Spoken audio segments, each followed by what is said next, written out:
Break के बाद स्वागत है आपका और हम लगातार बात कर रहे हैं बंगाल और असम के चुनावों की। लेकिन इस बीच बंगाल में वोटिंग की रफ्तार तेज होती जा रही है और यही इस वक्त की ब्रेकिंग न्यूज है कि बंगाल में दोपहर 1 बजे तक वोटिंग हो गई है 54.25%, यानी कि एकदम से उछाल रचना वोटिंग में। और ये 11 बजे के बाद से लगातार उछाल मतदान प्रतिशत में देखने को मिल रहा है। हो सकता है कि सुबह के वक्त लोग घरों से नहीं निकले, लेकिन जैसे जैसे दिन चढ़ रहा है वैसे वैसे लोग घरों से निकल रहे हैं और मतदान में अच्छी खासी भूमिका निभा रहे हैं। बंगाल में, पश्चिम बंगाल में दोपहर 1 बजे तक का जो वोट प्रतिशत है वो 54% के आसपास माना जा रहा है। और कह रहे हैं लोग, जो आसपास के स्थानीय लोग हैं, कि अब धीरे धीरे लोग घरों से निकल रहे हैं और अपने मत का इस्तेमाल कर रहे हैं।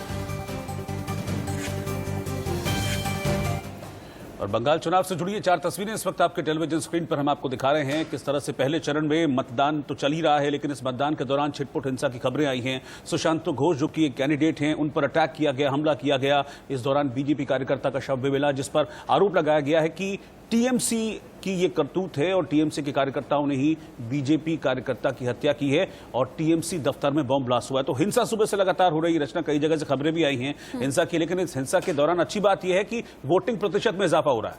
मतलब लोगों के अंदर का जो डर है वो धीरे धीरे डर दूर करने के बाद अब लोग घरों से निकल रहे हैं। और इसी बीच बड़ी खबर और बड़ा अपडेट, पश्चिम बंगाल में वोटिंग के दौरान गड़बड़ी के आरोपों पर बीजेपी ने पलटवार किया है। कहा है कि टीएमसी में हार की साफ साफ बौखलाहट देखी जा रही है।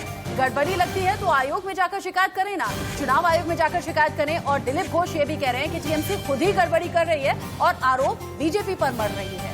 आपको बता दें कि अब से कुछ देर पहले टीएमसी के एक डेलीगेशन ने, जिसमें 10 सांसद थे, राज्य के चुनाव आयोग से मुलाकात की है और उन्होंने इस दौरान आरोप भी लगाया है कि बीजेपी ने बूथ पर कब्जा किया। सर के आरोप उन्होंने राज्य चुनाव आयोग से मिलने के दौरान लगाया, जिस पर दिलीप घोष ने पलटवार किया। उन्होंने कहा है कि टीएमसी खुद हंगामा कर रही है और खुद शिकायत भी कर रही है, जबकि टीएमसी का कहना है कि बीजेपी डर का माहौल बना रही है, बीजेपी की तरफ से ही हिंसा हो रही है। बीजेपी जो लोग बूथ पर पहुंचे हुए हैं, जो लोग कतारों में खड़े हैं, उन्हें डरा रही है, धमका रही है और अपने फेवर में वोट करने की धमकी भी दे रही है। 2 मई को बंगाल में तृणमूल की सरकार बनाएगी।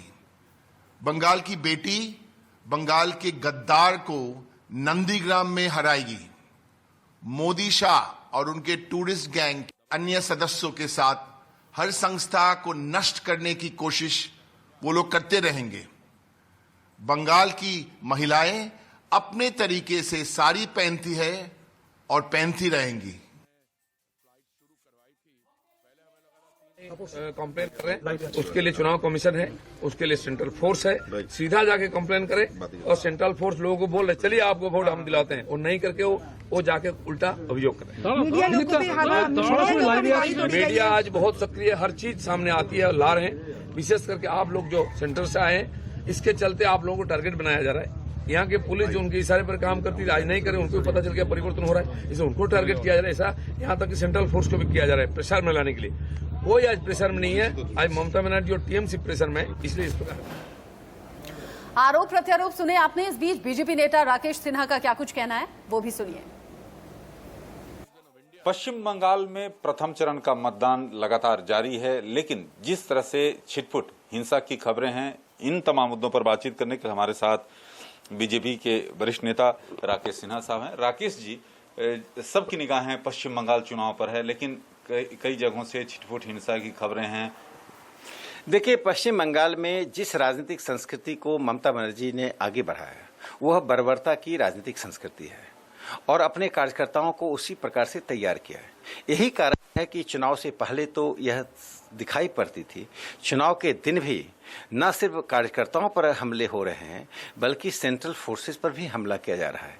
यह दिखाता है कि तृणमूल कांग्रेस ने किस प्रकार से पश्चिम बंगाल को विकास और सर्वसमावेशी राजनीति से अलग हटाकर बांटने और हिंसा की राजनीति में लाकर खड़ा कर दिया।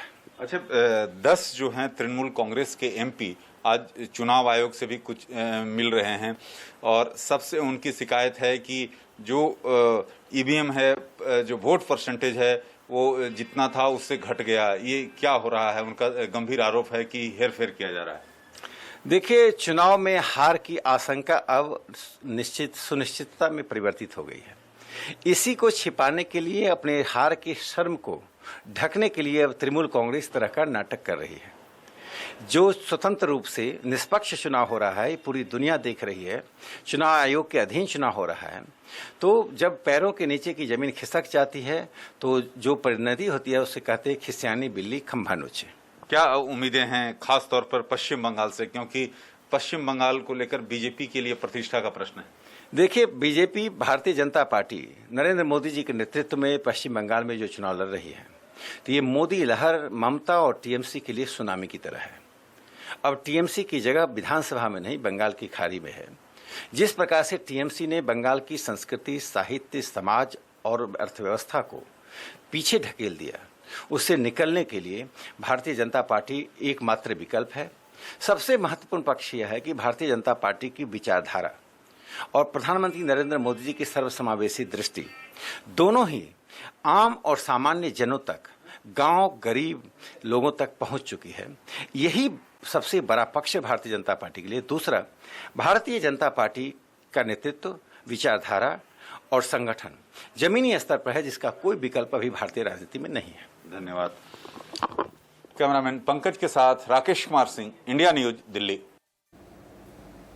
सीधा बंगाल में ग्राउंड पर चलते हैं। पुरुलिया में हमारे सहयोगी सब्यसाची इस वक्त मौजूद हैं, उनके पास चल रहे हैं। पुरुलिया में भी वोटिंग चल रही है। सब्यसाची, अभी तक क्या कुछ चीजें निकलकर सामने आ रही हैं? क्योंकि मैं कई जगह पढ़ रहा था कि कुछ शिकायतें हैं वहां ईवीएम को लेकर भी, कि कई जगह देरी से वोटिंग शुरू हुई, कुछ जगह ईवीएम खराब होने की शिकायत आई है, तो टीएमसी को और भी बहुत सारी शिकायतें हैं। क्या रिपोर्ट है आपके पास? जी बिल्कुल, पहले तो आपको तस्वीरें दिखा दूं। यहाँ पे पुरुलिया की ये पूरा जो बेल्ट है, ये आदिवासी बेल्ट है और सुबह 7 बजे से भारी संख्या में यहाँ पे लोग आके अपना मतदान कर रहे हैं। हालांकि अभी धूप निकल आई है, इसके कारण लोगों का आना जाना थोड़ा सा कम हुआ है। हालांकि यहाँ पे परसेंटेज बेहद ज्यादा है और इस बार पुरुलिया में ये बेल्ट काफी फोकस्ड है, क्योंकि प्रधानमंत्री से लेके मुख्यमंत्री ममता बनर्जी ने तक आदिवासी लोगों के लिए बहुत सारे प्लान बनाए हैं फ्यूचर के लिए। हम लोगों ने इनसे बात की, उनकी प्रतिक्रिया जानी। कुछ लोग यहाँ पे खड़े हैं, उनसे बात करते हैं। दादा, अपनी वोट दीते जाच्छेन, पुरुलिया अंचले की भालो काज आर होते पारे बा की आपनादेर असुविधा होच्छे पुरुलिया अंचले, कथा बोली। असुविधा तो कोनो নাই, সকলেই হচ্ছে। রাস্তাঘাটে একটু অসুবিধা আছে, আমাদের জলের অসুবিধা আছে। জলের কতটা অসুবিধা? জলের অসুবিধা ভালোই আছে আমাদের।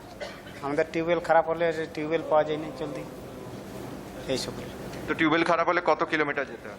আমাদের ওই 14-15 किलोमीटर। जैसे आपने सुना कि अगर जो पानी का जो ट्यूबवेल है वो अगर खराब हो जाता है, उसका सप्लीमेंट और कुछ नहीं है, तो इनको करीबन 15 से 20 किलोमीटर जाना पड़ता है पानी लेने के लिए। तो पानी की समस्या काफी ज्यादा है पुरुलिया में, क्योंकि प्रधानमंत्री खुद कहा था कि पानी की समस्या बहुत ज्यादा है। अगर भाजपा सरकार आती है तो पानी की समस्या को सॉल्व कर देगी। ये सिर्फ पुरुलिया में ही नहीं, बांकुरा अंचल में भी पानी की समस्या देखी गई है। और लोगों से बात करते हैं। दादा, পুরুলিয়া অঞ্চলে কি মানুষদের অসুবিধা হচ্ছে বা ভবিষ্যতে যেটা কাজ হতে পারে? না, আপনি ভোট দেবেন, আপনি তো এখানকার, কোনো অসুবিধা হচ্ছে আপনার? কোনো অসুবিধা নেই। কোনো অসুবিধা নেই। কিছু কাজ ভালো হতে পারে, রাস্তা, জল, হ্যাঁ, রাস্তাঘাট হলে ভালো হবে। চাকরি আছে পুরুলিয়াতে? চাকরি আছে তো, চাকরি আছে পুরুলিয়া? ठीक है, बहुत बहुत शुक्रिया आपका।